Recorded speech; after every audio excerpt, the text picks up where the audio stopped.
At the beginning of the film, we see the main character named Eddie Morra, a failed writer who dreams of that very book capable of making him famous and rich. He spends all his time writing it, and for several weeks now, he's been experiencing writer's block and can't write even a couple of pages because all his thoughts hit an invisible wall beyond which there's nothing but emptiness. Later, he meets with his girlfriend, who says she wants to break up with him. She's tired of paying his bills and hopes for better. Eddie himself was sure everything was fine between them, and that one day they would get married. Cleaning lady, bank. But Lindy is adamant and believes everything is over between them. Devastated by this news, Eddie leaves the cafe and on the street runs into his ex-wife's brother named Vernon. He immediately notes that the guy looks homeless, and Eddie, trying to save face, assures him he has a contract and is completely immersed in work with no time for himself. Such an explanation doesn't convince his brother-in-law, and he suggests Eddie grab a drink. Vernon admits he hasn't been in touch with his sister for a long time because she moved out of state. And Eddie shares that during all this time, he hasn't written a single line and is falling further and further behind schedule. Then Vernon, who works at a pharmaceutical company, offers help in the form of a special pill capable of engaging the full potential of the human brain at 100%, since humans only use 30%.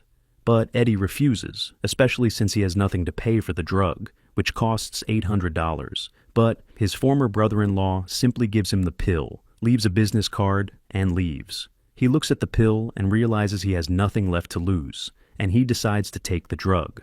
The pill works instantly, and encountering the landlord's wife on the landing demanding payment for rent, Eddie in a matter of seconds reads her condition and understands she has a problem at college.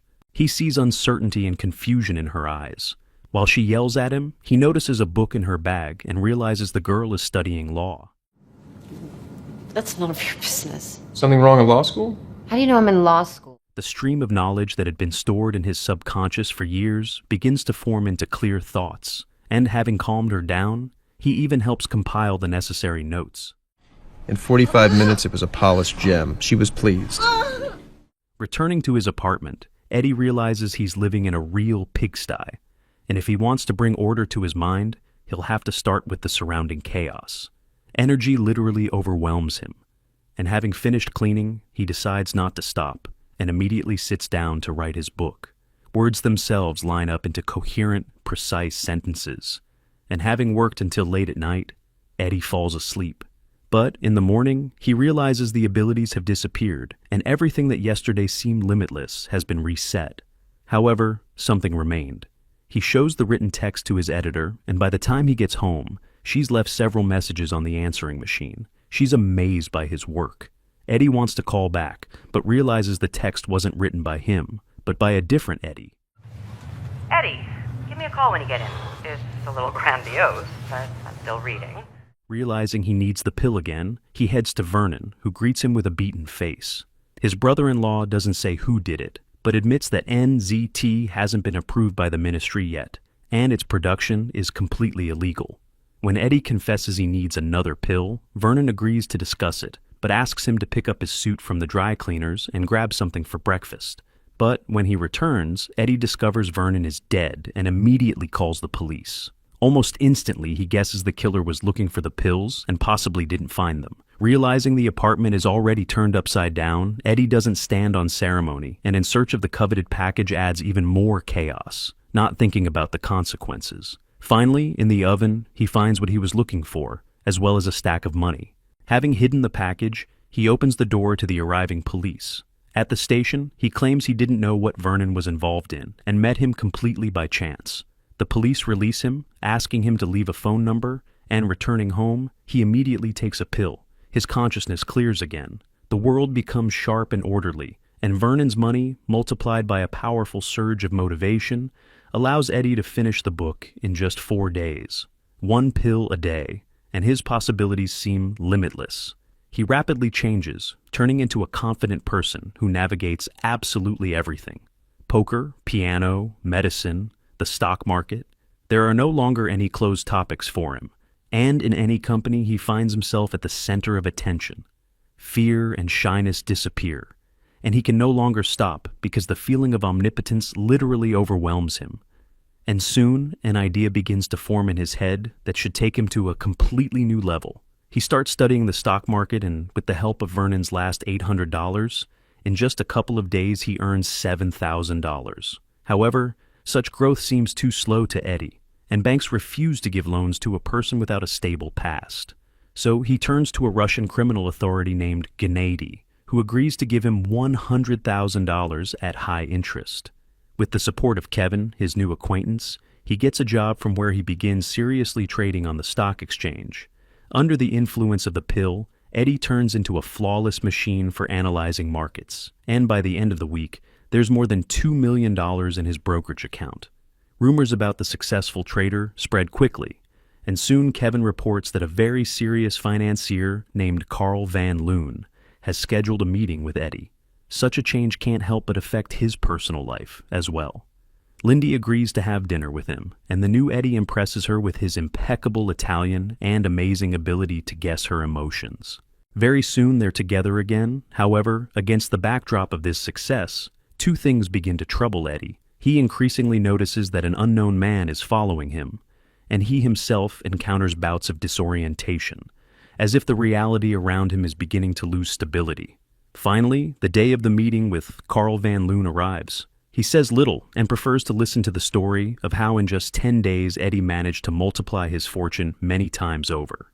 The simplicity and simultaneous brilliance of his approach attract the attention of Van Loon's assistant, although he senses in the young broker a dangerous self-confidence bordering on megalomania. Already in the car, Van Loon offers Eddie to look at a list of companies, and in just a few minutes, he understands that the magnate is preparing a major merger deal with Hank Atwood's business. Carl barely hides his surprise at how quickly the newcomer calculates the situation, and when Eddie points out the risk of the deal falling through, the magnate schedules another meeting with him. Inspired by Van Loon's interest in his abilities, Eddie decides to take a walk. He doesn't understand how he walks 20 blocks and suddenly finds himself at a subway station, where he unexpectedly gets into a fight with 4 men and emerges victorious, despite never having known how to fight before. The pill seemingly extracts from the depths of his memory martial arts techniques once seen in movies, and this proves sufficient to handle opponents without much effort.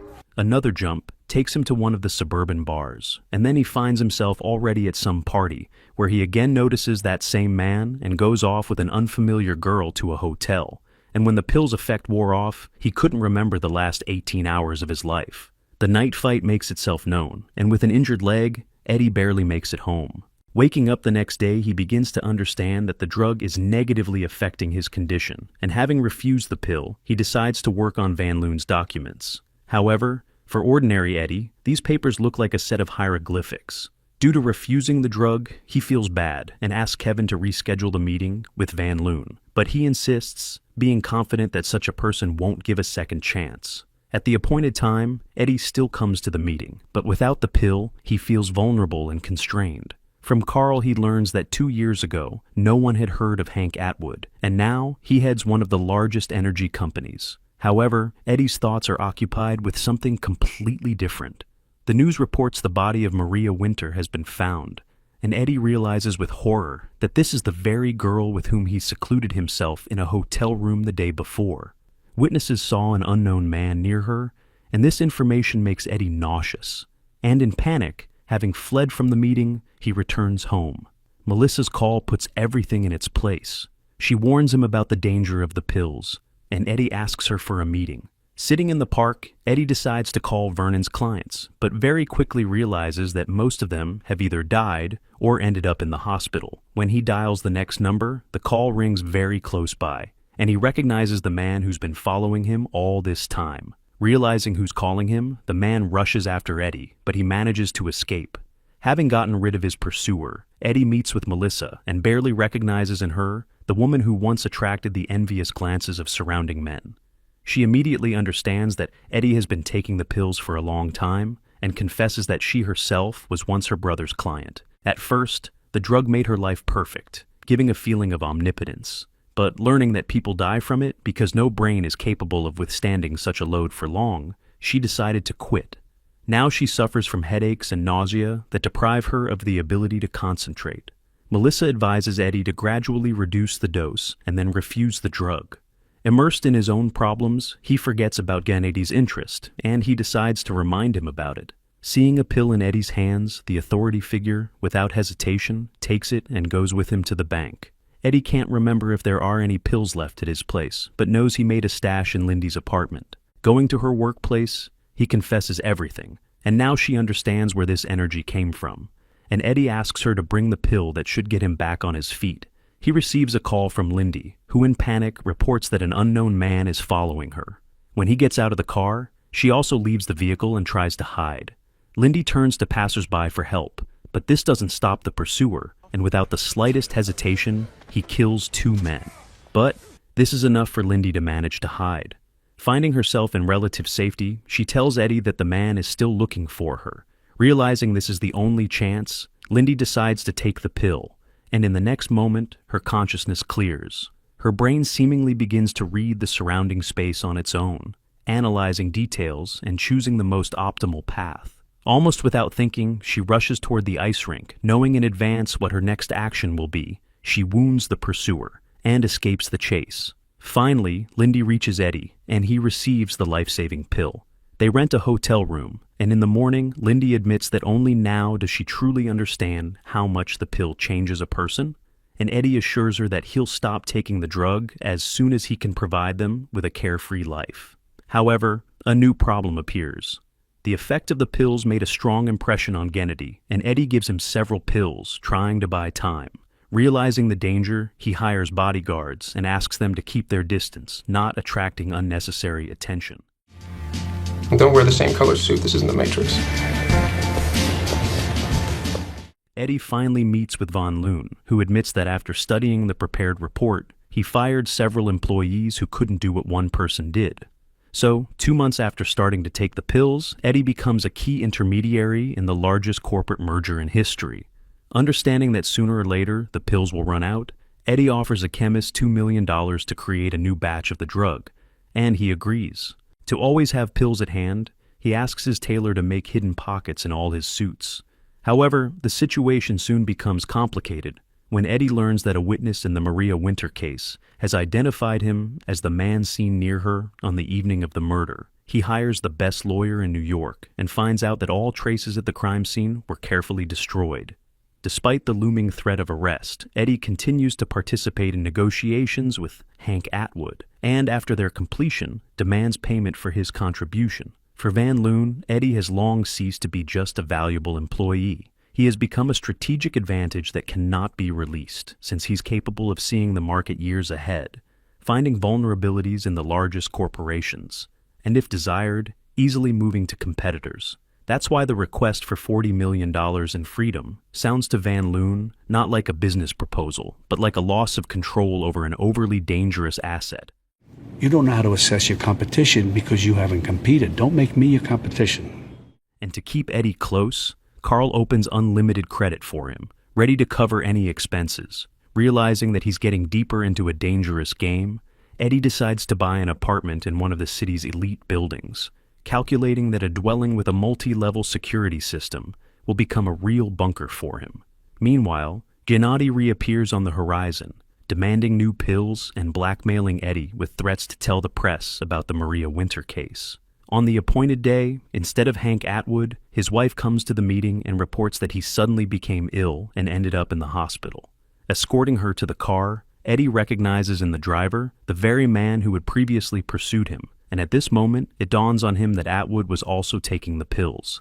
During the identification procedure, Morris Brandt selects people who look as similar to Eddie as possible, and the witness behind the glass gets confused in his testimony, never managing to point to the person he saw on the evening of the murder. For Eddie, everything ends well, and having taken his jacket from Morris, he goes to Carl, from whom he learns that Atwood has fallen into a coma. This news makes Eddie remember that he himself missed taking a pill, and secluding himself in the restroom, he discovers that his stash is empty.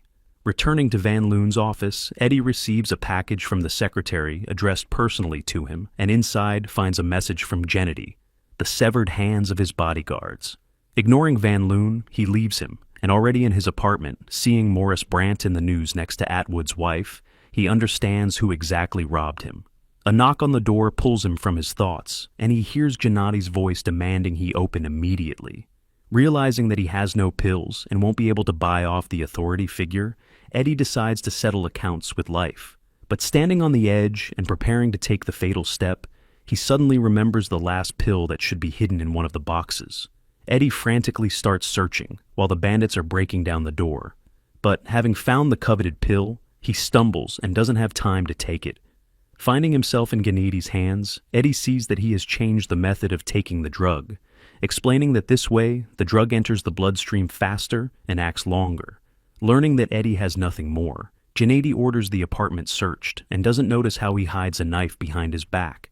While his men break open the safe, the authority figure declares that he'll find out the truth anyway, even if he has to torture Eddie to death. But Gennadi's overconfidence fails him, and when he comes too close, Eddie strikes, mortally wounding the authority figure. This last push takes too much strength from him, but suddenly he realizes that the drug is in Gennadi's blood, and pressing to the floor, he begins greedily drinking it. The drug immediately begins to work, producing the already familiar effect. Consciousness clears, thoughts again line up in perfect sequence, and a clear plan forms in Eddie's head. Calculating his opponent's actions several steps ahead, he deals with them, and once again avoids imminent death. That same evening, Hank Atwood dies, and Eddie informs his guard that the medicine that could have saved his boss was with Morris Brandt, but he preferred to keep it for himself. The killer doesn't like this, and he decides to punish the lawyer, while Eddie finally gets to the drug.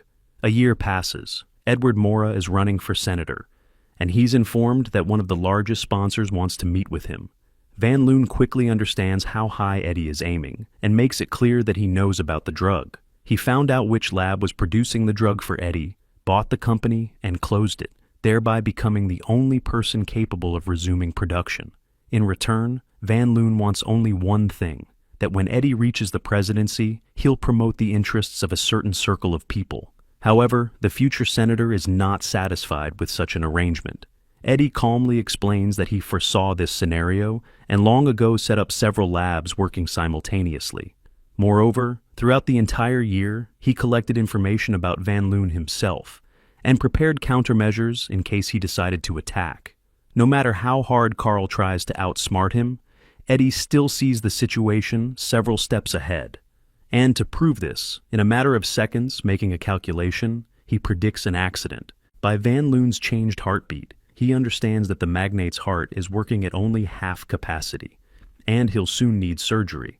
Carl fails to persuade him to cooperate, and having gotten rid of Van Loon, Eddie goes to lunch, where, having placed an order in Chinese, he no longer surprises Lindy.